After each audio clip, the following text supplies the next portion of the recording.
Hello, नमस्कार दोस्तों। मैं दीपक आप सभी का अपने यूट्यूब चैनल कृषि काशी में स्वागत करता हूं। दोस्तों, केन सुपरवाइजर के लिए मेरा सेकंड क्लास है। मैं सिलेबस के अकॉर्डिंग चल रहा हूं दोस्तों। फसलों का वर्गीकरण का क्लास हो चुका है दोस्तों। हम नेक्स्ट है दोस्तों, जो सीरियल्स क्रॉप हैं, सारे जितने क्रॉप्स हैं उनका वर्गीकरण है। क्रॉप जो है, क्रॉप के बारे में एक एक डिटेल से हम लोग पढ़ेंगे। हम लोग ने एक क्लास ले चुका है।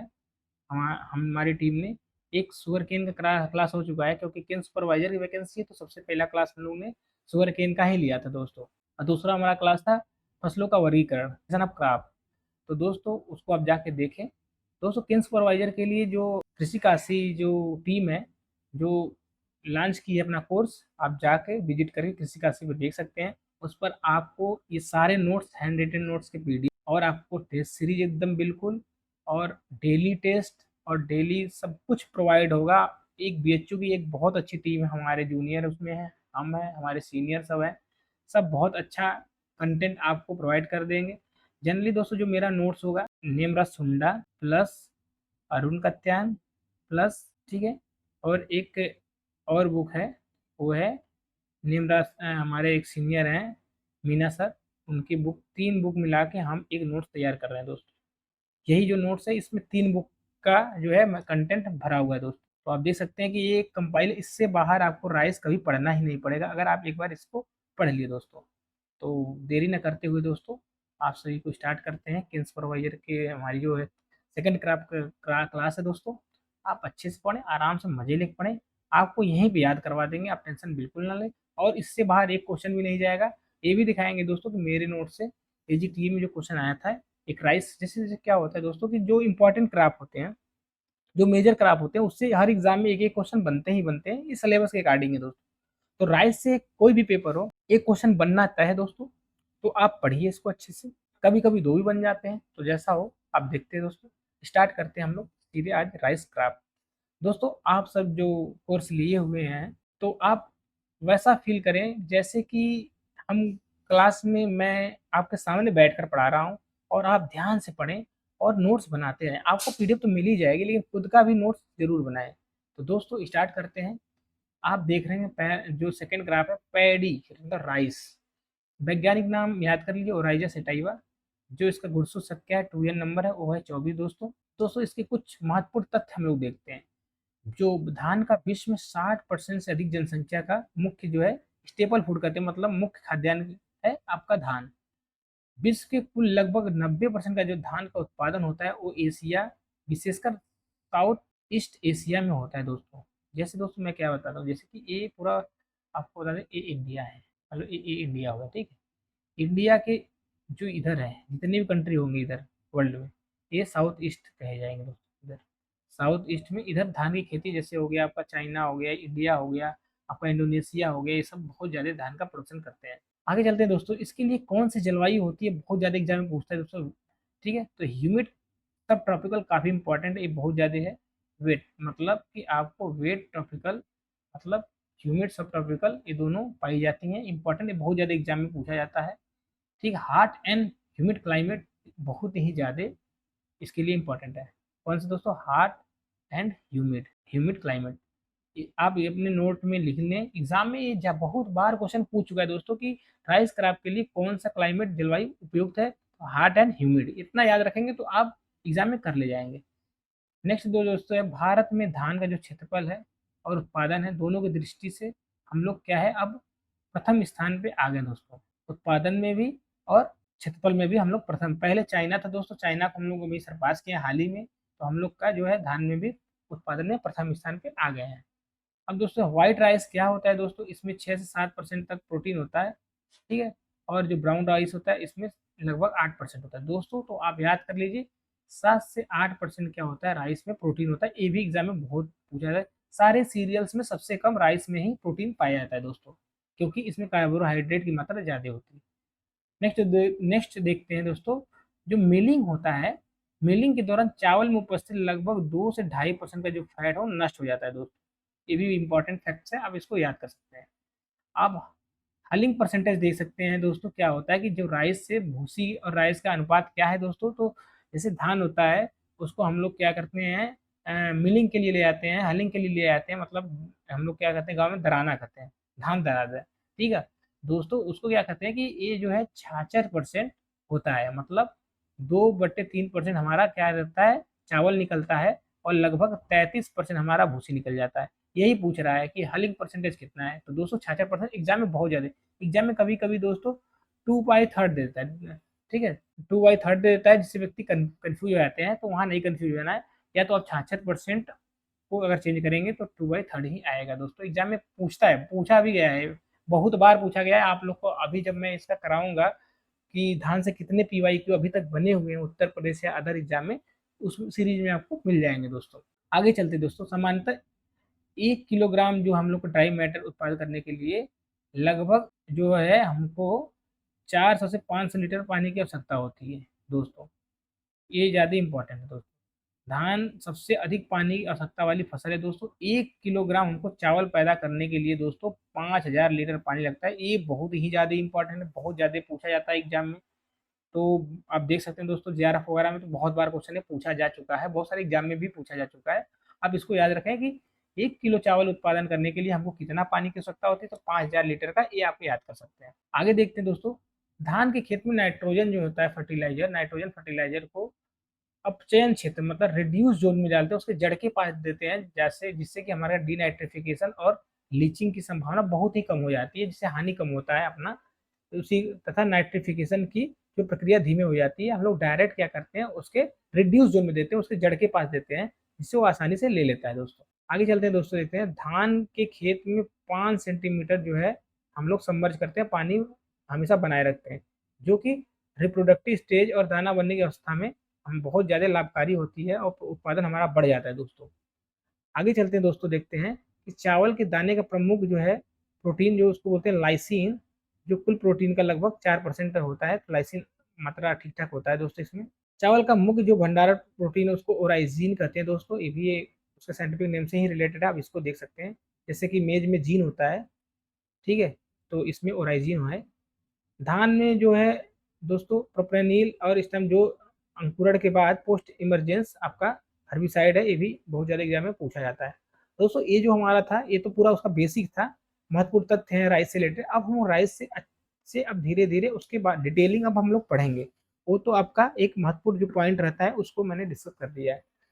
अब आगे चलते हैं दोस्तों, हम लोग देखते हैं कि विश्व में धान का जो क्षेत्रफल, उत्पादन, उत्पादकता, कैसे इसको डिवाइड किया गया है। तो क्षेत्रफल में देखते हैं, एरिया सबसे ज़्यादा किसका है, भारत का है, फिर चाइना आता है, फिर इंडोनेशिया। डायरेक्ट एग्जाम में ऐसे ही ऑर्डर में लगाने के लिए आ सकता है दोस्तों, तो आप लोग याद रखें। उत्पादन में देख सकते हैं दोस्तों, चाइना, भारत पहले पे, फिर चाइना सेकंड पे है, फिर इंडोनेशिया थर्ड पे है। सेम एरिया और प्रोडक्शन सेम है दोस्तों, उसमें देख सकते हैं रैंक। और हम लोग देखते हैं दोस्तों प्रोडक्टिविटी, उत्पादकता दोस्तों, अमेरिका पहले पे है, फिर जापान है, फिर चीन है, ये भी इंपॉर्टेंट है, आप देख सकते हैं। अब यही सिनेरियो हम लोग देखते हैं दोस्तों, अपना भारत में क्या स्थिति है।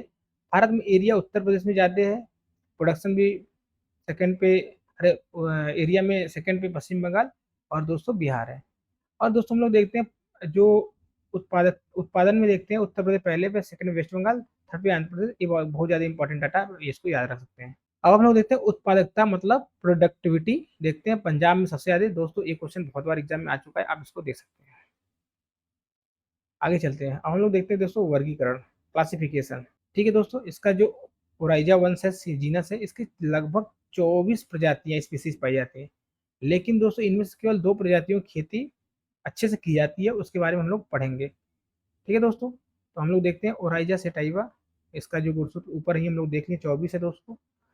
इसके 3 भौगोलिक समूह मतलब जियोग्राफिकल रेसेस हैं दोस्तों, हम लोग 3 के बारे में पढ़ेंगे, जो कि एक इंडिका इंडिया में, जापान का जापान में, और जवानिका जो है इसको बालू धान कहते हैं, वो आपका इंडोनेशिया में होता है दोस्तों। अब इसके बारे में एक एक करके डिटेलिंग हम लोग जानेंगे, जो दोस्तों इससे बड़ा क्वेश्चन आता है। अब हम बताएंगे कौन कौन क्वेश्चन आता है, कौन पहले क्वेश्चन आ चुका है दोस्तों, आपको मैं बता दूंगा। जैसे दोस्तों इंडिका है, इंडिका उष्णकटिबंधीय एवं उपोष्णकटिबंधीय क्षेत्रों में उगाई जाती है दोस्तों, मतलब ट्रॉपिकल एवं सब ट्रॉपिकल, ट्रॉपिकल और सब ट्रॉपिकल में उगाई जाती है। भारत में सर्वाधिक प्रचलित है, क्योंकि इंडिका है तो इंडिया में ही ज्यादा होता होगा दोस्तों। इसके जो पौधे होते हैं, टाल होते हैं, लंबे होते हैं दोस्तों, ये इंपॉर्टेंट है। और जैसे पौधा लंबा होता है उसमें लॉजिंग की प्रॉब्लम ज्यादा होती है, गिरने की, तो ये ज्यादा लॉजिंग इसमें प्रॉब्लम देखी जाती है। डायरेक्ट ऐसे भी क्वेश्चन आ सकता है इनडायरेक्ट कि विच टाइप, मतलब किस टाइप में इंडिका, जापोनिका और आपका जवानिका में सबसे ज़्यादा लॉजिंग प्रॉब्लम किसमें होती है? इंडिका में। तना अपेक्षाकृत कमजोर होता है, जो इसका दाने लंबे होते हैं, पत्तियां झुकी होती हैं, इसमें क्या होता है? ड्रॉपी लीफ होती है, ये भी एग्जाम में आ सकता है।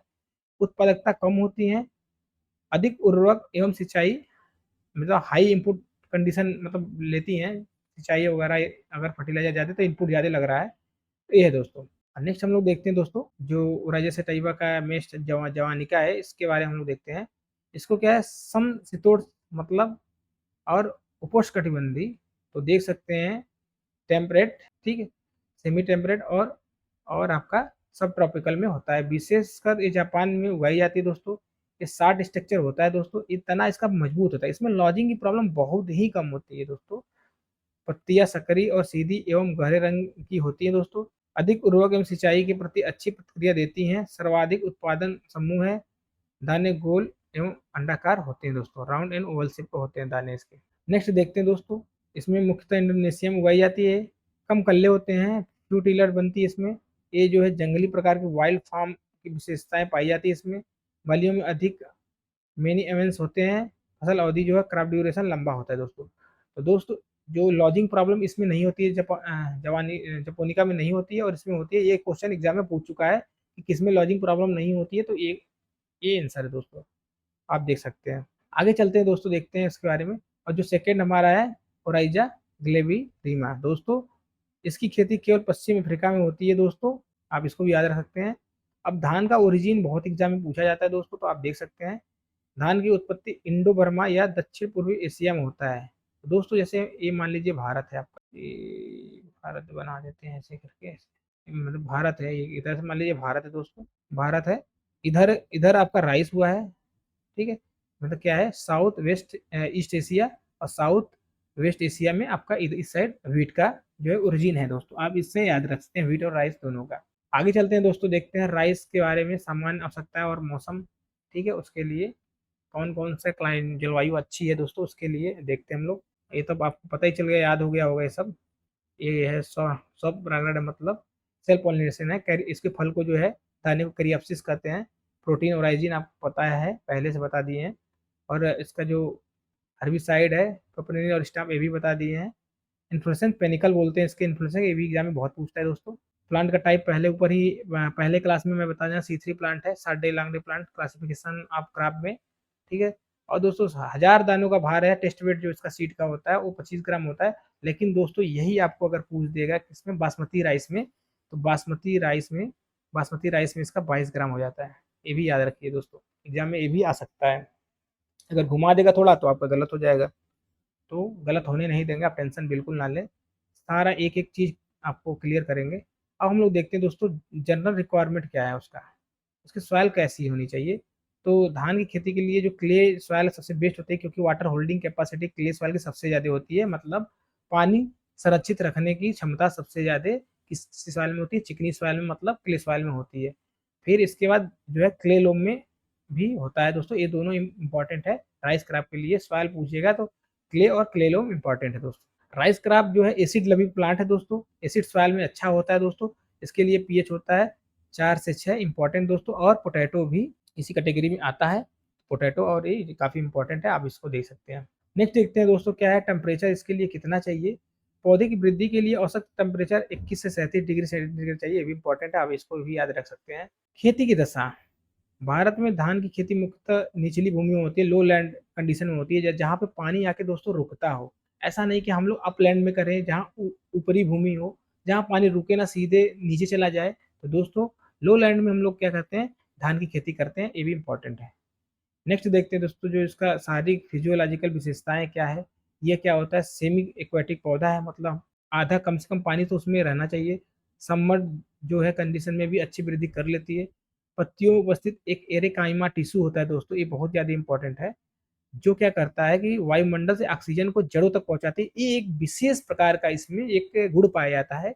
इसको डबल स्टार ट्रिपल स्टार आप लगा सकते हैं, क्योंकि कभी भी एग्जाम में बन सकता है। और बहुत सारे JRF वगैरह एग्जाम में ये दोस्तों बना हुआ है क्वेश्चन है कि जो राइस क्रॉप है क्या करता है, जब पानी सबमर्ज कंडीशन है तो उसको ऑक्सीजन मिलेगा नहीं अंदर।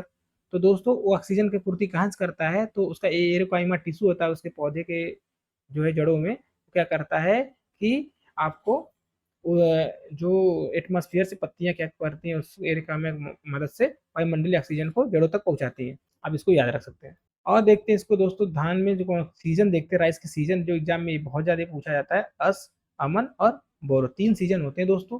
जनरली आपको साउथ में या तो वेस्ट बंगाल में देखेंगे दोस्तों, क्या है कि तीनों सीजन में धान की खेती की जाती है। अपने नॉर्थ इधर उत्तर प्रदेश में तीनों सीजन में तो नहीं होती है दोस्तों, लेकिन कहीं कहीं इंस्टीट्यूट में किया जाता है, उसको रिसर्च के तौर पे देखा जाता है। तो दोस्तों जो अस होता है दोस्तों, ये आपकी बुआई अप्रैल मई में होती है। आप स्प्रिंग सीजन भी कर सकते हैं इसको, कटाई जुलाई अगस्त में होती है दोस्तों। तो आप याद कर लीजिए दोस्तों, अस जो है आपका अप्रैल और मई में इसकी बुआई होती है, इतना आपको याद रखना होगा। अस से अप्रैल, ए से अप्रैल, तो आप ऐसे याद रख सकते हैं दिमाग लगा के। और दोस्तों आगे अमन, अमन की जो है दोस्तों, जो मेन खरीफ की क्रॉप है जो हमारे उत्तर प्रदेश में लगाई जाती है, तो वो अमन लगाई जाती है। जून जुलाई में क्या होता है, इसका बुआई होती है, कटाई नवंबर दिसंबर में होती है। ये अपने उत्तर प्रदेश के लिए इंपॉर्टेंट है दोस्तों।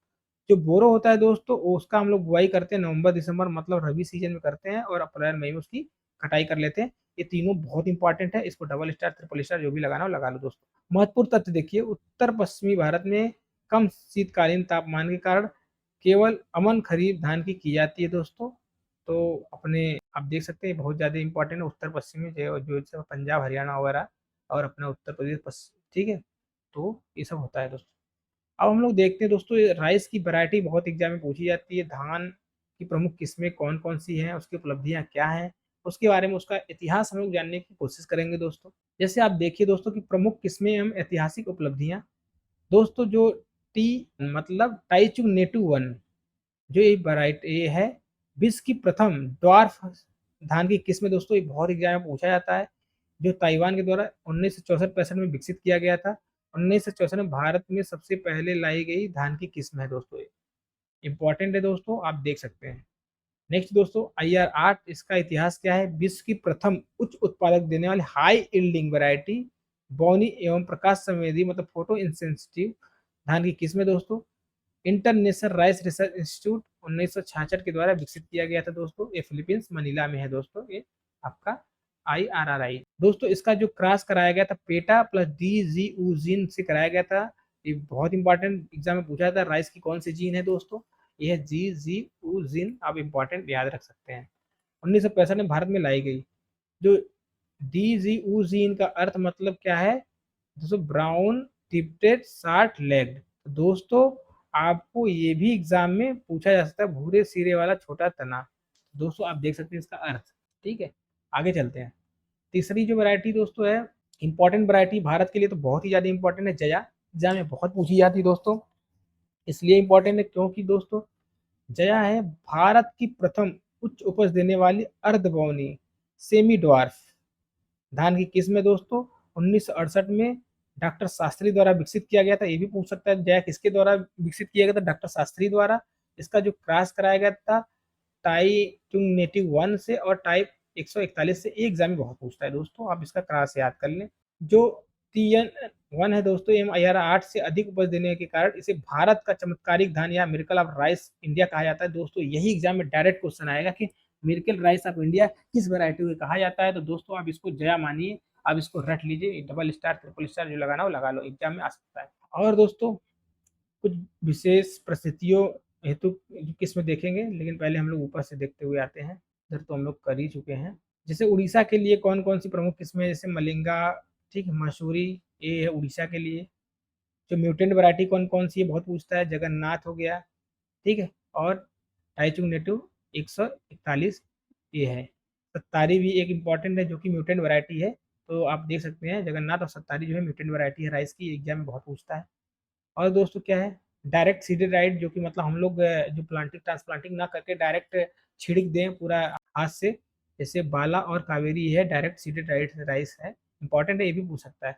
ड्राउट टॉलरेंट कौन सी वैरायटी है दोस्तों, तो ये बाला है जो ऊपर है, और कंचन, किरण और आपका क्या है सहभागी धान। दोस्तों आपको पता है कि बहुत ही इंपॉर्टेंट है ये सब वैरायटियाँ, आप इसको याद रखें, एग्जाम में बहुत आने के चांस होते हैं। अब दोस्तों रोग और कीट सहनशील किस्में कौन कौन सी है, जैसे जीवाणु, जैसे बैक्टीरियल लीफ ब्लाइट से रेजिस्टेंट कौन है, तो दोस्तों ये आपका है TKM6, इंपॉर्टेंट है दोस्तों। और आप देख सकते हैं दोस्तों, एक मिनट दोस्तों, सॉरी दोस्तों, थोड़ा आवाज़ का प्रॉब्लम आ गया था, कट गया था, इसलिए वीडियो को रोकना पड़ा, इसके लिए सॉरी। आप देखेंगे आगे हम लोग नेक्स्ट जो डिजीज है उसको देखेंगे, जो resistant variety, disease resistant variety बहुत सारे एग्जाम में पूछी है और पूछी जाती है दोस्तों। जैसे आप देख सकते हैं दोस्तों कि बैक्टीरियल लीफ स्ट्रिक आपके सामने होगा ये डिजीज, ये देखिए बैक्टीरियल लीफ स्ट्रिक जो वैरायटी है दोस्तों, ये जो आपका रेजिस्टेंट वाली वैरायटी है वो गोविंद और IR8, यार सॉरी IR20, सॉरी, ये बहुत ज़्यादा एग्जाम में पूछा जाता है, आप इसको याद रख ले दोस्तों। आगे चलते हैं दोस्तों, कुछ हम लोग हाइब्रिड वैरायटियां देखते हैं। संकर जो हाइब्रिड वैरायटी है दोस्तों, तो भारत की प्रथम संकर धान की किस्म कौन सी है दोस्तों, CORH1, जो 1994 में तमिलनाडु एग्रीकल्चर यूनिवर्सिटी द्वारा निकाली गई थी दोस्तों। एक मिनट दोस्तों, हाँ दोस्तों, हम लोग देख रहे थे क्या, हम लोग देख रहे थे ये जो है संकर किस्म की जो वैरायटी है राइस की, उसके बारे में डिटेल में चर्चा कर रहे थे दोस्तों। और दोस्तों एग्जाम में सबसे ज़्यादा इंपॉर्टेंट जो क्वेश्चन आता है, विश्व का प्रथम सुपर फाइनल बासमती जो राइस है, जो PRH10, बहुत ही ज़्यादा पूछा जाता है, उसको बोलते हैं पूसा राइस हाइब्रिड 10। ठीक है दोस्तों, IARI से निकाली गई है PRH, Pusa rice hybrid 10, important exam में बहुत आता है। पूसा बासमती जो फर्स्ट हम लोग अभी पढ़ रहे थे, विश्व की प्रथम उच्च उपज देने वाली बौनी गुणवत्ता वाली बासमती किस्म है दोस्तों, जिसको IARI के द्वारा विकसित किया गया था दोस्तों। अन्य जो किस्में हैं जो IRI से निकाली गई हैं, नोरिन 8 और नोरिन 18 दोस्तों, बहुत सारे बच्चे अगर एग्जाम में आ जाएगा तो इसको वीट का वैरायटी मार के आगे, क्योंकि नोरिन 10 सबको याद है, नोरिन 10 जो जीन होता है वो वीट में होता है, तो दोस्तों उससे नहीं मतलब है। नोरिन 8 और नोरिन 18 जो है ये आपका राइस की वैरायटी है, आप इसको याद कर लिया, कभी भी एग्जाम में फंसा सकता है। पंकज हो गया है, IRR20 हो गया, ठीक है, ये सब इंपॉर्टेंट है। अन्य महत्वपूर्ण किस्में जैसे पद्मा हो गया, ऊंची भूमि के लिए इंपॉर्टेंट है, सीता हो गई, ठीक है, ठीक है, साबरमती हो गई, रत्ना और चंबल, ये सब इंपॉर्टेंट वैरायटियाँ हैं। और दोस्तों जो ऊपर सारी हम लोग वैरायटियाँ पढ़े हैं, सब यहाँ पर महत्वपूर्ण वैरायटियाँ एक जगह रख दिए हैं कि एग्जाम में सबसे ज़्यादा यही पूछी जाती है, तो आप इसको याद कर सकते हैं सारी वैरायटियाँ। ठीक है दोस्तों, जब आप PDF पाइएगा तो इसको अच्छे से पढ़िएगा दोस्तों। आगे बढ़ते हैं दोस्तों, अब हम राइस की नर्सरी के बारे में जानते हैं, तो बहुत ज़्यादा एग्जाम में आती है दोस्तों नर्सरी से क्वेश्चन, सीड रेट वगैरह पूछ देता है, स्पेसिंग वगैरह पूछ देता है, तो आप लोग इस पर ध्यान दें दोस्तों। भारत में जो है इरीगेटेड क्षेत्र जो होते हैं बहुत ज़्यादा अपनाई जाती है राइस की, जहाँ पे पानी की सिंचाई की सुविधा बहुत अच्छी हो, जैसे पंजाब हरियाणा हो, वहाँ पर राइस राइस के एरिया तो है नहीं दोस्तों राइस, लेकिन बहुत ज़्यादा प्रोडक्शन का है, वहाँ पे सिंचाई की सुविधा बहुत अच्छी है दोस्तों, वहाँ की प्रोडक्टिविटी बहुत ही ज़्यादा है राइस की। पौधे 20 से 25 दिनों की रोपाई के लिए तैयार हो जाते हैं दोस्तों। जनरली हम लोग जो ट्रांसप्लांटिंग करते हैं 20 से 25 दिन या 25 से 30 दिन का जो हम लोग दिन का पौधा होता है हम लोग नर्सरी में, उसी को हम लोग ट्रांसप्लांटिंग करते हैं। इसमें बीज दर जो सीड रेट पौधशाला की नर्सरी के लिए समान होती है दोस्तों। हम लोग देखते हैं दोस्तों अब सीड रेट जो है कितना कितना है, जैसे हम लोग ब्रॉडकास्टिंग करेंगे तो 100 kg सीड लगेगा राइस का, ये भी इंपॉर्टेंट है दोस्तों।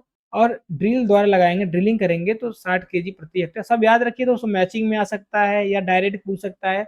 और हाइब्रिड राइस का 15 kg बहुत ही ज़्यादा एग्जाम में पूछता है दोस्तों। डोपोग मेथड में दोस्तों 1.5 से 3 kg किग्रा प्रति मीटर स्क्वायर दोस्तों, प्रति मीटर स्क्वायर कह रहा है, न कि दोस्तों आपको कह रहा है कि हेक्टेयर दोस्तों, तो बहुत ही ज़्यादा इंपॉर्टेंट है। आप देख सकते हैं जनरली इसमें लगभग अगर आपका 90 kg लग ही जाता है दोस्तों सीड।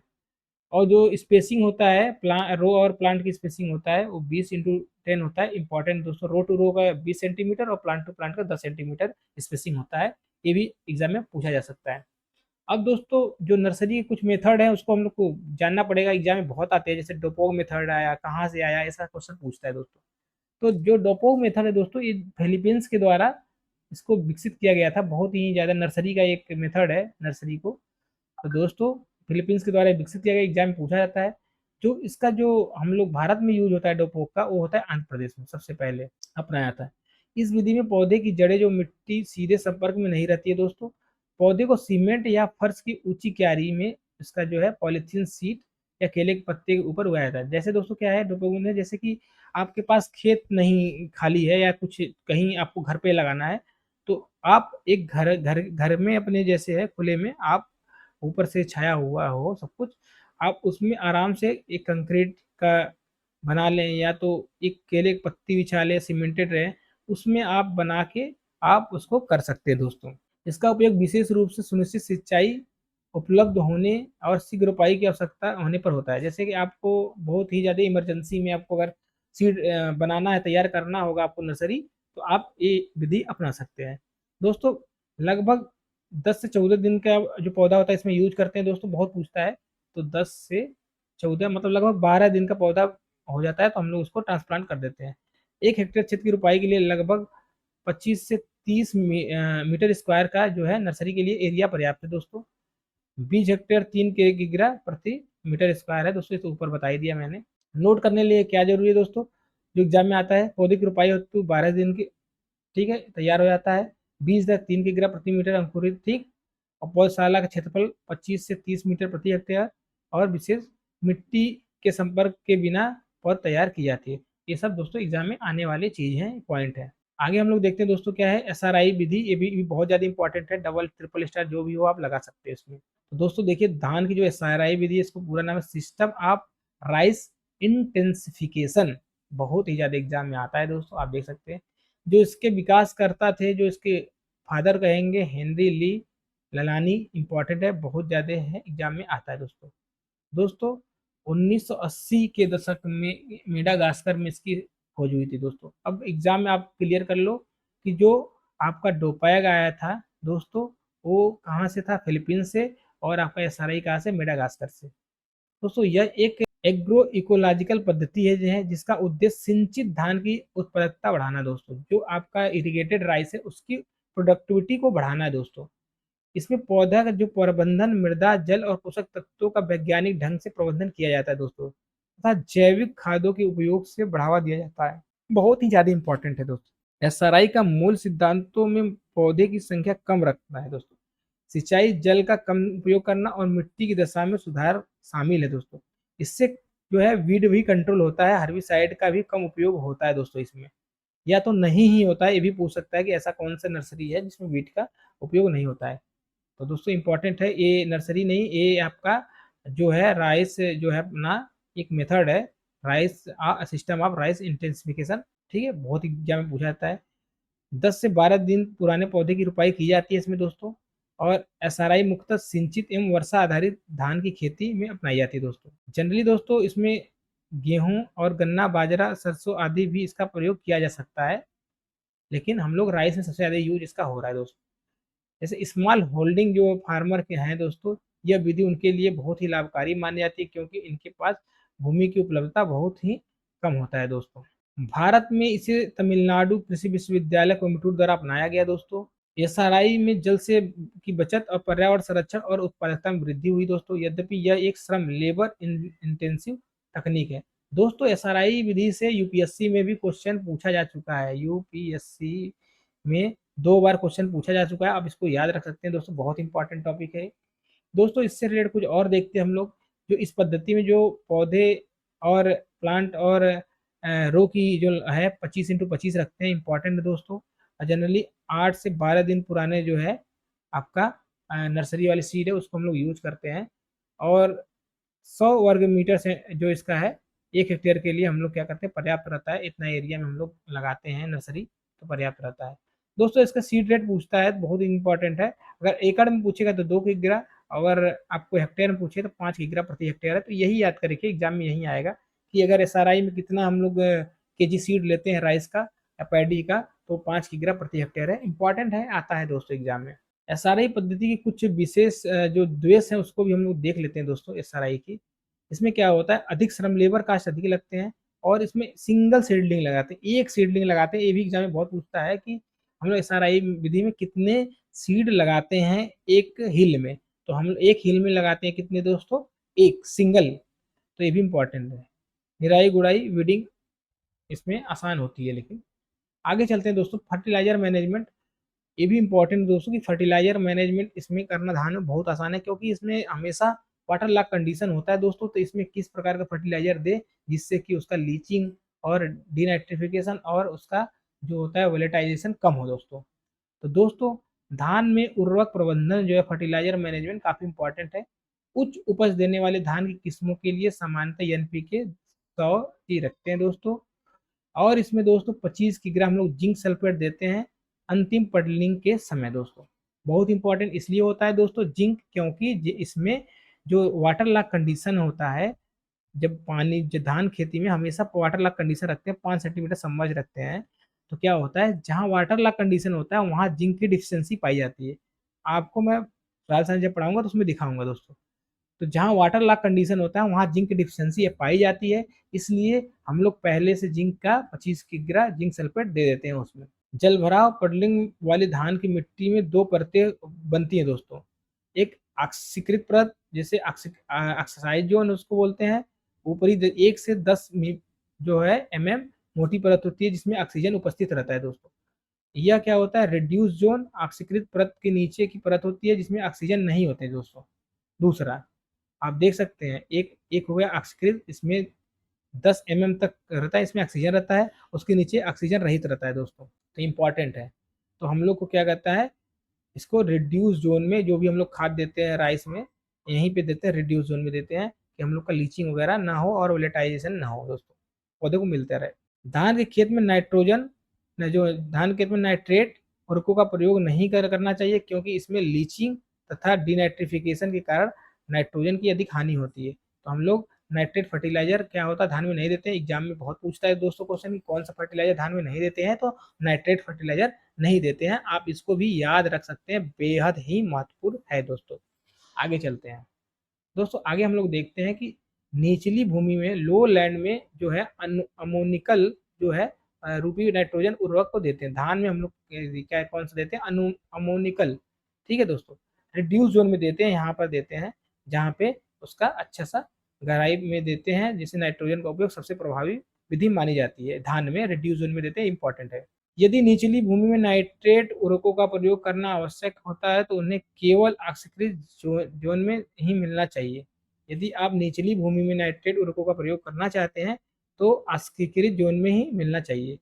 अगर रिड्यूस जोन में डालेंगे तो नीचे लीच कर जाएगा। धान में नाइट्रोजन का उपयोग दक्षता नाइट्रोजन इफिशियंसी जो होती है 30 से 40% होती है दोस्तों। इसको डबल स्टार ट्रिपल स्टार जो लगाना हो, बहुत बार एग्जाम में पूछा जा चुका है क्वेश्चन की धान में नाइट्रोजन इफिशियंसी कितनी होती है। एग्जाम में बहुत बार क्वेश्चन पूछा हुआ, 30 से 40% होती है। आप इसको याद रख ले दोस्तों। आगे चलते हैं, एक महत्वपूर्ण इस पे ये टॉपिक है दोस्तों, लीफ कलर चार्ट। कैसे पता करेंगे कि धान की जो लीफ देखे कि कौन से न्यूट्रिएंट की डिफिशियंसी है, नाइट्रोजन की कितनी डिफिशियंसी है, कब नाइट्रोजन देना है कब नहीं देना है, इसके बारे में ये बताता है दोस्तों। ये दोस्तों IRRI के द्वारा, फिलीपींस के द्वारा इसका मतलब खोज किया गया था, लीफ कलर चार्ट। ये जो विकास अंतरराष्ट्रीय अनुसंधान है, चावल अनुसंधान है, उसके द्वारा फिलीपींस के द्वारा किया गया था दोस्तों। इसका जो उपयोग है धान की फसल में नाइट्रोजन उर्वरक की आवश्यकता का निर्धारण करने के लिए किया जाता है दोस्तों। जो लीफ कलर चार्ट है इसमें 6 रंग होते हैं, ये भी बहुत ज्यादा पूछा जाता है कितने स्ट्रिप होते हैं, तो 6 स्ट्रिप होते हैं। रंग की पट्टी की संख्या 1 से सबसे गहरे हरे तथा संख्या 6 सबसे मतलब पेल मतलब हल्का होते हैं, ऐसे रंग दर्शाए जाते हैं दोस्तों। अब दोस्तों इसके बारे में और देखते हैं हम लोग क्या है कि जो लीफ कलर चार्ट से मिलान करने के लिए पौधे की सबसे नई पुड़ विकसित पत्तियां जो है यंगेस्ट फुल्ली एक्सपेंडेड लीफ का चयन करते हैं, जो सबसे नई हो यंग हो उसको हम लोग इसमें यूज करते हैं। प्रत्येक बार 30 किग्रा नाइट्रोजन प्रति हेक्टेयर की मात्रा से देने की सिफारिश की जाती है दोस्तों। इसमें जो लीफ कलर चार्ट के उपयोग में धान में लगभग 25 किग्रा नाइट्रोजन प्रति हेक्टेयर की बचत होती है दोस्तों। धान में जो लीफ कलर चार्ट रीडिंग 3 से 4 रखी जाती है दोस्तों, 3 से 4 उसका रीडिंग रखी जाती है हमेशा, ये सही माना जाता है। 3 जो होता है संकर धान हाइब्रिड राइस एवं SRI विधि के लिए, और 4 बासमती और आपका एरोबिक राइस और डायरेक्ट सीडेड राइस के लिए रखी जाती है। ये भी एग्जाम में बहुत पूछा जाता है दोस्तों। परीक्षा होती तथ्य आपका नाइट्रोजन देख ही रहे हैं आप, ऊपर से पढ़ा नहीं है वही देखिए दोस्तों। इनमें क्या है, अपचयित ऑक्सीकृत रहित रहता है, उसमें ऑक्सीजन नहीं रहता है। धान में नाइट्रोजन का जो उपयोग क्षमता बहुत ठीक है। और जैव उर्वरकों से नाइट्रोजन की बचत कितनी होती है, 25 से 30%, बहुत। मुख्य जो जैव उर्वरक है राइस में, हम लोग अभी पढ़ेंगे नीचे इसको, ब्लू ग्रीन एल्गी, अजोला और एनाबिना जो है ये क्या है आपका जैविक उर्वरक के रूप में काम करते हैं राइस में। ये भी एग्जाम में बहुत ही बार पूछे थे, मतलब इसके बिना क्वेश्चन बनते नहीं दोस्तों। दोस्तों आगे चलते हैं, आगे देखते हैं दोस्तों वही बायोलॉजिकल नाइट्रोजन फिक्सेशन जो होता है, जैविक नाइट्रोजन स्थिरीकरण धान में कैसे होता है, किसके द्वारा होता है, इसके बारे में हम लोग थोड़ा डिटेल से पढ़ेंगे। अनुमान है कि जो दोस्तों की जैसे जैव उर्वरक विशेषकर शैवाल आधारित उर्वरकों का प्रयोग करके हम लोग धान में नाइट्रोजन का लगभग 25 से 30% तक कमी हम लोग यूरिया वगैरह का नाइट्रोजन का कर सकते हैं दोस्तों। ब्लू ग्रीन एलगी होता है दोस्तों, ये क्या करता है दोस्तों, एजोला होता है, ये सब अतिरिक्त नाइट्रोजन। क्या हुआ बेटा, एक मिनट, सॉरी दोस्तों, मेरी बच्ची आ गई थी। तो दोस्तों आप लोग देख सकते हैं, ये काफ़ी इंपॉर्टेंट है, ये जो आपका जैविक नाइट्रोजन स्थिरीकरण होता है राइस में। तो उसमें कौन कौन सा होता है, आपका एजोला हो गया, ब्लू एलगी हो गया, एनावीना हो गया, ये सब क्या करते हैं, बायोलॉजिकल नाइट्रोजन फिक्सेशन करते हैं दोस्तों, बहुत ज़्यादा एग्जाम में पूछा जाता है। और दोस्तों एक होता है एजोटोबैक्टर, और एक सहजीवी होता है नॉन सिम्बायोटिक नाइट्रोजन स्थिरीकरण करने वाला जीवाणु है, जो कि ऊंची अपलैंड में उगाई जाने वाली धान की प्रमुख किस्में नाइट्रोजन का स्थिरीकरण करता है। अपलैंड के लिए एजोटोबैक्टर होता है धान में दोस्तों, इंपॉर्टेंट है, ये भी एग्जाम में आ सकता है दोस्तों। आगे चलते हैं दोस्तों, देखते हैं जो धान का एक महत्वपूर्ण रोग होता है खैरा डिजीज, जो कि इस बार एजीटीए के एग्जाम में भी आया था दोस्तों। इसके बिना क्वेश्चन पेपर बनना लगता है कि नहीं के बराबर होता है दोस्तों। खैरा डिजीज तो बहुत ही फेमस है, सारे स्टूडेंट एग्रीकल्चर आ जाता है तो उसको ध्यान है। लेकिन दोस्तों मैं आपको बता रहा हूँ, खैरा डिजीज आपको ध्यान से पढ़ना है। क्यों? क्योंकि उससे और भी क्वेश्चन बन सकते हैं, किस प्रकार के मैं बताता हूँ दोस्तों। जैसे आपको पता है कि जिंक डिफिशियंसी से खैरा रोग होता है दोस्तों। क्यों होता है दोस्तों? क्योंकि आपको मैं पहले बता दिया, वाटर लॉक कंडीशन में नाइट्रोजन जिंक डिफिशियंसी हो जाती है दोस्तों। तो धान में हमेशा वाटर लॉक कंडीशन होता है, जिसमें जिंक की डिफिशियंसी हो जाती है दोस्तों। तो इसलिए क्या होता है, खैरा रोग होता है दोस्तों। ओके बेटा, तो देख रहे हैं खैरा डिजीज काफ़ी इंपॉर्टेंट है। तो आपको मैं बता दूं दोस्तों, जहाँ पर वाटर लॉक कंडीशन होता है वहाँ जिंक डिफिशियंसी होती है, इसलिए राइस में खैरा डिजीज होता है दोस्तों।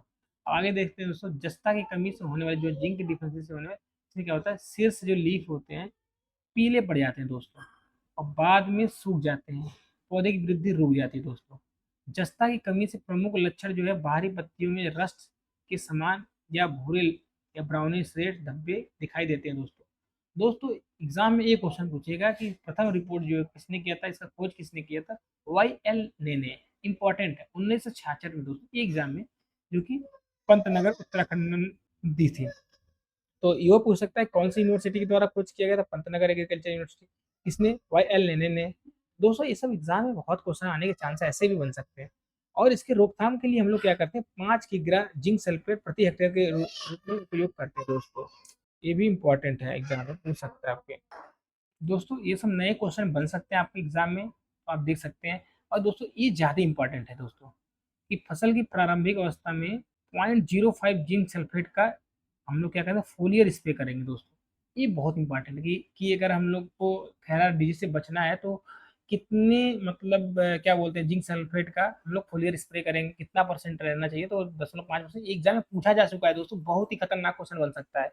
तो आप 5 kg वाला याद कर सकते हैं, अगर हम लोग ऐसे देंगे, तो अगर फोलियर स्प्रे में देंगे तो 0.5% जिंक सल्फेट देंगे दोस्तों, ये इंपॉर्टेंट है। नेक्स्ट देखते हैं दोस्तों हम लोग, धान में आयरन की जो टॉक्सिसिटी होती है, आयरन टॉक्सिसिटी विषाक्तता होता है, उसके बारे में देखते हैं दोस्तों।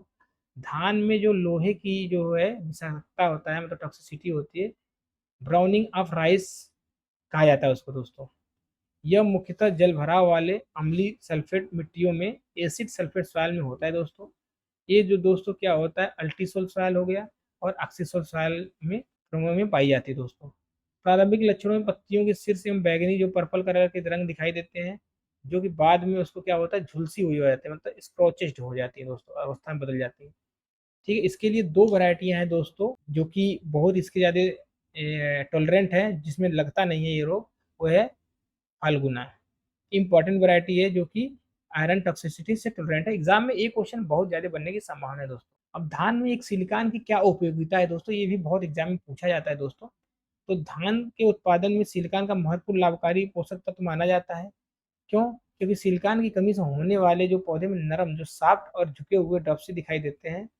बालियां बनते समय जो प्रारंभिक अवस्था होता है, पेनिकल इनिशियल स्टेज में, सिलिकॉन की आवश्यकता सर्वाधिक होती है दोस्तों, क्योंकि इस समय जड़ों की सक्रियता कम तथा वाष्पोत्सर्जन के अधिक अधिक होता है दोस्तों। सिलिकॉन जो है पत्तियों पर मोटी क्यूटिकल सिलिका परत जो है कि बनाता है, जिससे कीटों रोगों का आक्रमण भी सुरक्षित हो जाते हैं दोस्तों। ये सिलिकॉन की कमी से दोस्तों, कमी का सुधार करने के लिए बेसिक स्लैग 1.5 से 2 टन प्रति हेक्टेयर हम लोग देते हैं, दर से दिया जाता है, क्योंकि यह कैल्शियम सल्फेट का प्रमुख स्रोत है दोस्तों। इसलिए इम्पोर्टेंट है। हम लोग कौन सा देते हैं, बेसिक सेलेक्ट देते हैं धान में सिल्का को, जो सिल्का कंटेंट बढ़ाने के लिए, जिससे कि बहुत सारे उनको, जैसे उनका पेनिकल ज़्यादा बने, उनका जो है कि बहुत सारे डिजीज वगैरह कम लगे, तो इसके लिए हम लोग देते हैं सिल्का दोस्तों। राइस में सिलिकॉन की उपयोगिता है दोस्तों। हम लोग देखते हैं तो धान में खरपतवार वीड मैनेजमेंट बहुत ज़्यादा इंपॉर्टेंट है, एग्जाम में पूछा जाता है दोस्तों। तो धान की प्रमुख खरपतवार हम लोग देखते हैं दोस्तों कौन कौन सा है। इकाइनोक्लोआ क्रसगैली है, इंपॉर्टेंट है। बॉर्नयार्ड ग्रास है दोस्तों। और दोस्तों आपको इकाइनोक्लोआ क्लोनम है, ये भी इंपॉर्टेंट है। वाइल्ड राइस है, ये सब क्या है, इसके आपके वीड हैं दोस्तों, जो एग्जाम में निचली भूमि वेटलैंड में जो आपका ट्रांसप्लांटेड राइस है में खरपतवार की समस्या ऊंची भूमि की प्रत्यक्ष बुआई से अपेक्षा कम होती है दोस्तों। अगर आप डायरेक्ट सीडलिंग करते हैं, डायरेक्ट सोइंग करते हैं, ब्रॉडकास्टिंग करते हो, तो उसमें क्या होता है, ज़्यादा आपका वीड रहते हैं, और आप ट्रांसप्लांटिंग करते हैं तो उसमें कम आपको वीड देखने को मिलता है दोस्तों। अब उसके लिए कौन कौन सा हम लोग के पास है, ये कि बेंथी कार्ब है दोस्तों, इंपॉर्टेंट है। इसको हम लोग 2 किग्रा प्रति एक्टिव इंग्रेडिएंट प्रति हेक्टेयर की दर से देते हैं। ये प्री इमरजेंस है, इसको याद रखना है दोस्तों। प्री इमरजेंस मतलब खरपतवार के अंकुरण से पूर्व हम लोग इसको देते हैं। एक होता है प्रोप्रोनिल जो होता है दोस्तों, इसको हम लोग 3 किग्रा प्रति एक्टिव इंग्रेडिएंट की मात्रा में देते हैं। ये भी ये पोस्ट है इमरजेंस है, 1 हफ्ता जैसे ही वो इमरजेंस हो जाए वीड, 1 हफ्ता बाद इसको दिया जाता है, 1 हफ्ता बाद दोस्तों। एक ब्यूटाक्लोर है दोस्तों, 2 से 3 किग्रा प्रति एक्टिव इंग्रेडिएंट हम लोग देते हैं दर से किग्रा। और इसका क्या होता है दोस्तों, ये प्री इमरजेंस है, अंकुरण से पहले हम लोग वीड के दे देते हैं। वार्षिक धान मतलब जैसे क्या एनुअल ग्रासेस के लिए बहुत कम कुछ चौड़ी पत्तियों के लिए इसका उपयोग करते हैं दोस्तों। अब दोस्तों एक एनिलो फॉस ये भी यूज करते हैं हम लोग, प्री इमरजेंस है, अर्ली पोस्ट इमरजेंस के रूप में इसको हम लोग सिलेक्ट किए हुए हैं दोस्तों। इंपॉर्टेंट है दोस्तों, इसको भी आप देख सकते हैं। अब हम लोग आगे देखते हैं दोस्तों क्या है आगे इसमें है दोस्तों कि धान की सिंचाई के लिए जो क्रिटिकल स्टेज होता है वाटर का, बहुत ज़्यादा पूछता है। तो ये है टिलरिंग स्टेज। हम लोग CRI स्टेज अगर पूछेंगे क्रिटिकल स्टेज कौन सा धान का होता है, तो टिलरिंग स्टेज, जब टिलर बनते हैं, जैसे एक पौधा हो गया, एक पौधे से जब 3-4 पौधे ऐसे ऐसे बनते हैं तो टिलरिंग स्टेज होता है दोस्तों। तो सबसे इम्पोर्टेंट है दोस्तों, रोपाई के 20 से 25 दिन बाद आती है, ये भी इम्पोर्टेंट है, पूछ सकता है टिलरिंग स्टेज कब आती है। बूटिंग अवस्था क्या होती है दोस्तों, देर से बनने वाली अवस्था को, ये बाली जो बनती है उसको बूटिंग करते हैं। जो बाल आ जाता है, गांव में रेड़ा में कहते हैं दोस्तों, लेट पेनिकल इनिशिएशन स्टेज को कहते हैं। जो है लीफ जो फ्लैग लीफ की जो मान्य है शीत में सूजन और बूटिंग कहलाती है दोस्तों। तो दोस्तों इंपॉर्टेंट है नहीं, आप देख सकते हैं, ये सब देख सकते हैं, इंपॉर्टेंट नहीं है बिल्कुल। अब आइए देखते हैं दोस्तों, नेक्स्ट जो हमारा है ब्रूसनिंग। इंपॉर्टेंट दोस्तों, एग्जाम में पूछा था कि ब्रूसनिंग किस क्रॉप में की जाती है, किस लिए की जाती है, इंपॉर्टेंट है ये। ब्रूसनिंग एग्जाम में बहुत पूछा जाता है दोस्तों। बुआई के हम लोग 4 से 6 सप्ताह बाद जिस धान खेत में 5 से 10 सेंटीमीटर जल भरे खेत में हल्के देसी हल से क्या करते हैं हम लोग, क्या है, ठीक है, क्रॉस प्लाविंग कराते हैं दोस्तों। यह कार्य 1-2 बार किया जाता है दोस्तों। इसमें क्या होता है, इससे खरपतवार नियंत्रण हो जाता है, पौधे की जो उचित संख्या जो है बढ़ जाती है, उसकी स्पेस बढ़ जाते हैं, मिट्टी में जो है सॉइल एयरेशन हो जाता है दोस्तों, जो काफ़ी इंपॉर्टेंट है। एक होता है दोस्तों पडलिंग, ये भी बहुत ज़्यादा एग्जाम में पूछी जाती है। पडलिंग क्या करते हैं दोस्तों, इसमें क्या होता है, अधिक नमी वाले मिट्टी में यांत्रिक बल द्वारा मृदा कणों मतलब सॉइल एग्रीगेट को तोड़ना की प्रक्रिया को ही पडलिंग कहते हैं दोस्तों। पडलिंग से मिट्टी की संरचना नष्ट हो जाती है, जिससे कि जड़ों का प्रवेश, अगली ऊंची भूमि अपलैंड की फसलों का विकास प्रभावित हो सकता है। तो दोस्तों पडलिंग से मिट्टी में जो बल्क डेंसिटी लगभग इतना बढ़ जाती है। क्या यह कार्य पडलर नामक यंत्र से किया जाता है। चल रिसा मतलब परकुलेशन को कम करना मुख्य उद्देश्य दोस्तों। परकुलेशन कम करना मतलब समझ रहे दोस्तों, जो आपका पानी है वो लीच करके जमीन के अंदर ना चला जाए पूरा, ठीक है, वाटर ड्राइस के फील्ड में बना रहे, उसके लिए हम लोग पडलिंग करते हैं दोस्तों। और किस लिए करते हैं दोस्तों, उसका उद्देश्य खरपतवारों को नष्ट करना और कम करना, पोषक तत्वों की उपलब्धता को बढ़ाना। जैसे अगर पानी लीच होगा तो उसके साथ क्या होता है, न्यूट्रिएंट भी लीच करके चला जाएगा।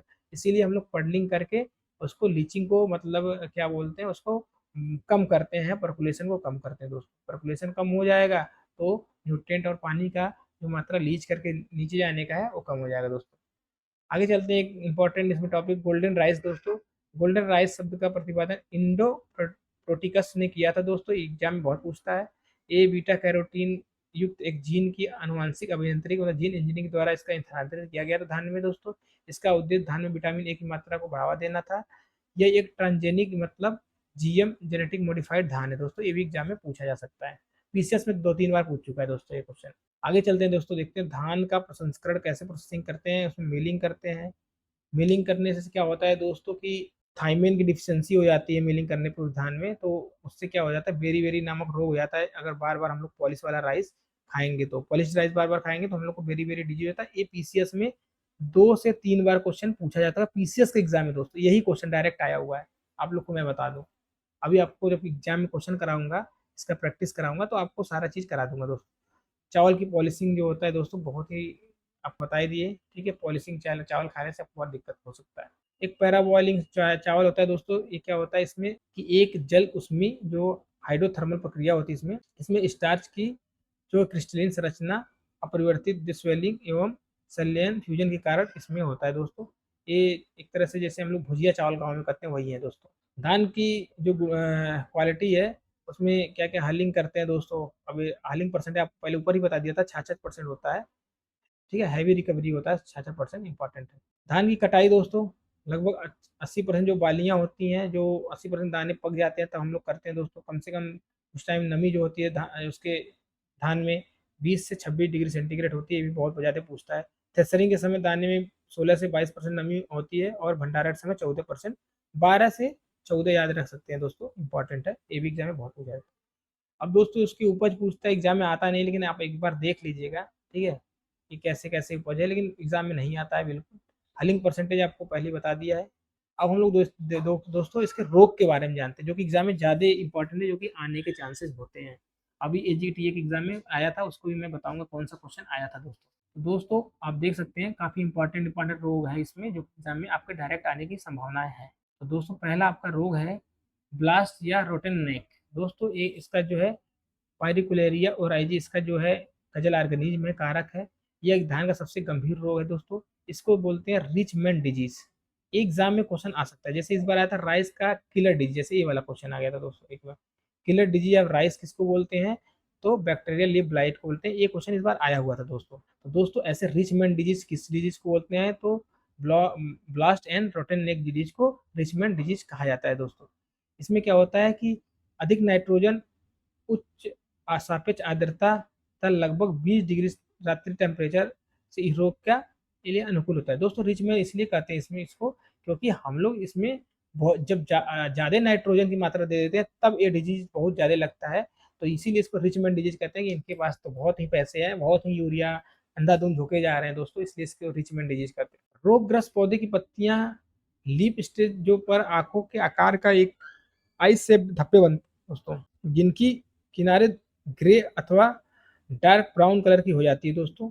ये इंपॉर्टेंट है, आप देख सकते हैं एग्जाम में आएगा तो रिचमेंट डिजीज किसको कहते हैं, ऐसे क्वेश्चन आएगा तो आप देख लीजिएगा इसको। और अधिक नाइट्रोजन देने से होता है दोस्तों ये।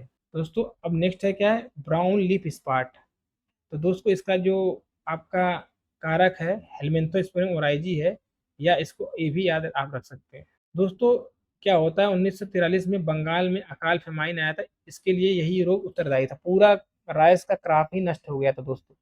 यह रोग पोटास की कमी वाली जो है मिट्टियों में अधिक होता है दोस्तों। तो ये भी आप याद रख सकते हैं कि जहाँ पे ब्राउन लीफ स्पॉट होता है वहाँ पे पोटास की कमी होती है दोस्तों। इसके प्रबंधन के लिए दोस्तों एग्रोसेंजियन 2.5 ग्राम प्रति किग्रा बीज से उसका क्या बीजों उपचार करते हैं दोस्तों। जया वैरायटी और IR8 और IR24 जो इसके लिए क्या है टोलरेंट वैरायटी, ये भी एग्जाम में बहुत क्वेश्चन पूछा जा सकता है दोस्तों, या पूछा जाएगा ही। नेक्स्ट क्वेश्चन जो एग्जाम में एजीटीए के एग्जाम में आया था दोस्तों, जीवाणु रोग मतलब bacterial leaf blight Xanthomonas oryzae द्वारा होता है दोस्तों। इसको क्रेसेक नामक एक क्या सिस्टमेटिक संक्रमण कहते हैं दोस्तों। इसकी पहचान के लिए ऊज टेस्ट करते हैं, ये भी एग्जाम में पूछा था, ऊज टेस्ट किस डिजीज के, तो बैक्टीरियल लीफ ब्लाइट के लिए हम लोग करते हैं दोस्तों। दोस्तों इसको किलर डिजीज भी कहा जाता है, यही एग्जाम में क्वेश्चन में आया था। आप देख सकते हैं कि ये मेरे नोट्स में है दोस्तों। दोस्तों जो मेरे द्वारा नोट्स बनाया जाता है तो 3 बुक का समरी है दोस्तों, इसमें मैं 3 बुक को मिलाकर एकदम कंपाइल नोट्स बनाता हूँ कि आपको दूसरा जगह कहीं जाना ही नहीं पड़े। हैंड रिटेन नोट्स अच्छा समझ में आता है। यानी दोस्तों हिंदी मीडियम वालों के लिए बेचारों के लिए कोई बुक ऑथेंटिक बने ही नहीं, इसलिए मैं आप लोग को पूरा कंपाइल करके एग्रीकल्चर के लिए, जैसे सभी बच्चे हैं वैसे आप भी एक बच्चे हैं दोस्तों, आप लोग अच्छे से पढ़ें। प्रबंधन क्या है दोस्तों, इसको रोकने के लिए संतुलित मात्रा में नाइट्रोजन का प्रयोग करें, क्योंकि अधिक नाइट्रोजन रोग की जो है तीव्रता को बढ़ा देता है। इसके लिए भी IRI 20। और दोस्तों पूसा 2 और 21, ये जो है इसके लिए अजय, इसके लिए जो है टॉलरेंट वैरायटी है दोस्तों। नेक्स्ट जो डिजीज है दोस्तों, जीवाणु का पत्तीधारी रोग, जिसको बैक्टीरियल लीफ स्ट्रिक कहते हैं, जेंथोमोनास ओराइजी कोला के द्वारा होता है। प्राथमिक स्रोत है संक्रमित बीज के द्वारा होता है दोस्तों। द्वितीय स्रोत क्या है, वर्षा की बूंदे, सिंचाई के पानी से, फसल अवशेष से भी होता है दोस्तों। इसके लिए दोस्तों प्रबंधन के लिए, मैनेजमेंट के लिए हमको स्टेप 10 ग्राम एवं एग्रीमाइसिन 50 ग्राम प्रति हेक्टेयर से छिड़काव करते हैं, जो इससे कंट्रोल हो जाता है दोस्तों। आगे चलते हैं, नेक्स्ट डिजीज देखते हैं दोस्तों। सीड ब्लाइट बहुत ज़्यादा इंपॉर्टेंट है, टाइजेक्टोनिया सोलेनी के द्वारा होता है दोस्तों। इसमें क्या होता है, 20 से 32 डिग्री टेम्परेचर और 80 से 85 से 100% जो सापेक्ष आर्द्रता से रोग फैलता है दोस्तों, ये भी इंपॉर्टेंट है दोस्तों। और दोस्तों नेक्स्ट जो अपना डिजीज है, ठीक है दोस्तों, ब्रोकन एंड फुट रॉट या पॉलिसिंग, ठीक है, पुलिसिंग सीडलिंग डिजीज दोस्तों, बहुत एग्जाम में आता है दोस्तों, ये भी आप देख सकते हैं। इसको कारक क्या है दोस्तों, ग्रिबेलिला फिजिकोरियाई, ठीक है, इंपॉर्टेंट है, आप देख सकते हैं। जो इसका दोस्तों एक कवक जनिक से रोग है, जिबेरेलिक अम्ल पृथक करके इस रोग का कारण स्पष्ट किया है दोस्तों। जो इसका दोस्तों आपको बता दें, इसको बाज बाज बालियम बाजपन आ जाता है, जिसमें सीड नहीं बनते हैं दोस्तों, इंपॉर्टेंट है ये। अब एक है बर्न डिजीज है, ठीक है, इसको भी देख सकते हैं, न्यूसिया होरिडा, ये भी इंपॉर्टेंट है। होरिडा सब लोग सोचता है दोस्तों कि ये आपका बार्ले का है, लेकिन नहीं, न्यूसिया होरिडा किसकी डिजीज है, तो ये बंट रोग है, आपका राइस की डिजीज है, इसको याद रखें, ये फंसा सकता है एग्जाम में आपको। होरिडा डिजीज जो है, ये भी एक कारक कवक जीवी मतलब जीव है दोस्तों, और आईजी के द्वारा होता है, आप इसको भी देख सकते हैं। उफरा रोग बहुत ज़्यादा, ये डबल स्टार लगा लीजिए, उफरा डिजीज इस नेमाटोड से होता है, बहुत ज़्यादा इंपॉर्टेंट है दोस्तों, इंपॉर्टेंट है, ये भी है। टुंगरू, ये वायरल डिजीज है, बहुत ज़्यादा इंपॉर्टेंट है, इसको डबल स्टार ट्रिपल स्टार जो लगाना हो लगा लो, एग्जाम में आ सकता है दोस्तों। यह रोग ग्रीन लीफ हापर के द्वारा फैलता है, वेक्टर काम करता है दोस्तों, ये ग्रीन लीफ हापर नेप्थो वेरिसेंसेस, इंपॉर्टेंट है दोस्तों, एग्जाम में आता है। वाहक के निम्फ नर और मादा रोग को संचार फैलाते हैं दोस्तों। प्रमुख लक्षण सिराओं के बीच का पीलापन होता है दोस्तों। इसे भी धान का किलर रोग भी कहा जाता है दोस्तों, लेकिन ये ऑप्शन में था ही नहीं दोस्तों उसमें। प्रतिरोधी किस्म विक्रमा है दोस्तों, इसके जो इसके डिजीज के रेजिस्टेंट वैरायटी है विक्रमा है दोस्तों। हमें अकोची डिजीज जो है बहुत ज़्यादा इंपॉर्टेंट है, ये भी है, यह रोग नहीं बल्कि ये फिजियोलॉजिकल डिसऑर्डर है इसका। ये क्या होता है, हाइड्रोजन सल्फाइड की विषाक्तता का कारण होता है, टॉक्सिसिटी का कारण होता है, जो गंधक के अपचयन और कार्बन पदार्थों के अवायु अपघटन से उत्पन्न होता है दोस्तों, इंपॉर्टेंट है ये भी। अब दोस्तों इसके कीट एवं उसके प्रबंधन देखते हैं, जो कि कीट भी इसमें बहुत ज़्यादा लगते हैं दोस्तों, हम लोग इसको भी देखेंगे, इंपॉर्टेंट है दोस्तों। अभी दोस्तों डिजीज और इसका कीट का अलग से वीडियो आएंगे, ये तो मैं क्राफ्ट में आप सभी को ओवरव्यू करा दे रहा हूँ, लेकिन इसके लिए अलग से स्पेशलिस्ट हैं पैथोलॉजी और इंटोमोलॉजी के, जो BHU में मेरे सीनियर हैं, अनमोल यादव सर, PhD किए हुए सब्जेक्ट से, तो वो आप सबको पढ़ाएंगे दोस्तों। तो मैं तो बस क्राफ्ट बना रहा था, तो ये भी इसको बस डाल दिया हूँ, जिससे कि आपका थोड़ा रिवीजन हो जाए। कीट देखते हैं दोस्तों, स्टेम राइस स्टेम बोरर दोस्तों, इसका जो है वैज्ञानिक नाम देख लीजिए, टाइपोराइजा इन टूबुलेट्स, ये लिप्टोटेरा फैमिली का है दोस्तों। इसमें क्या होता है, इसकी जो लार्वा होता है, सूढ़ी बोलते हैं उसको, लार्वा पौधे में डेड हर्ट बना देते हैं दोस्तों, ये इंपॉर्टेंट है, डेड हर्ट बनता है राइस स्टेम बोरर में, तब बड़े पौधे में जो है व्हाइट अर्क का लक्षण उत्पन्न हो जाता है दोस्तों। यह कीट पौधे के तने के अंदर रहकर क्षति पहुंचाता है दोस्तों। अक्टूबर दिसंबर में कम तापमान और अधिक जो ह्यूमिडिटी रहती है, रिलेटिव ह्यूमिडिटी, इसके कारण इसका जो है प्रकोप बहुत तेजी से फैलता है दोस्तों, ये भी इंपॉर्टेंट है, एग्जाम में आ सकता है। इसके प्रबंधन के लिए फ्यूराडान हम लोग यूज करते हैं 3G 30 से 35 किग्रा प्रति हेक्टेयर की दर से दोस्तों। एक दोस्तों इसमें एक और इंसेक्ट है, गालमेड्स, वैज्ञानिक नाम है ओरसेल्ला ओराइजी। वर्तमान में दोस्तों ये जो है इसका डिप्टेरा गढ़का फैमिली का है दोस्तों। ये क्या करता है, सकिंग टाइप चूसने वाला इंसेक्ट है, कल्ले बनने की अवस्था में अधिक जो है ये करता है दोस्तों अटैक। इसका जो है सिल्वर सूट अथवा अनाकाबोन लक्षण उत्पन्न करता है दोस्तों। इसके लिए जो रेजिस्टेंट वैरायटी आप देख सकते हैं, इसको काकातिया एक वैरायटी है, फाल्गुना वैरायटी है, जो कि गलमाइट से रेजिस्टेंस है, ये भी एग्जाम में आ सकता है दोस्तों।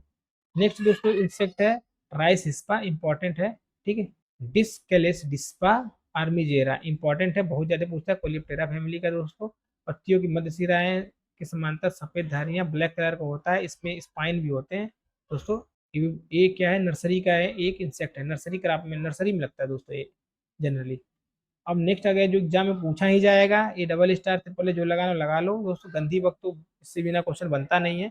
इसका वैज्ञानिक नाम है लेप्टोक्रोसिया, ठीक है, ओरेटोरियस। इंपॉर्टेंट है, हेमिप्टेरा फैमिली का दोस्तों। इसमें क्या होता है, निम्फ और जो उसके एडल्ट हैं, निम्फ और एडल्ट दोनों पौधे के डंठल, कोमल तने एवं मिल्की स्टेज के दानों को रस चूसते हैं दोस्तों। इसका प्रकोप फूल आने के बाद होता है दोस्तों। इससे जो है चैफी जो है, जो उसमें दाने नहीं रहते हैं, तो एक तरह से भूसी टाइप हो जाते हैं, उसमें सीड नहीं रहते, उसको चैफी बोलते हैं दोस्तों। उसमें दाने रहित रहते हैं, उसमें दाने नहीं रहेंगे दोस्तों। नेक्स्ट तो ग्रीन लीफ हापर, ये इंपॉर्टेंट है। नेप्थोटेक्सी वेरिसेंसेस दोस्तों, हेमिपेरा फैमिली का दोस्तों। ये वेक्टर का भी काम करता है दोस्तों।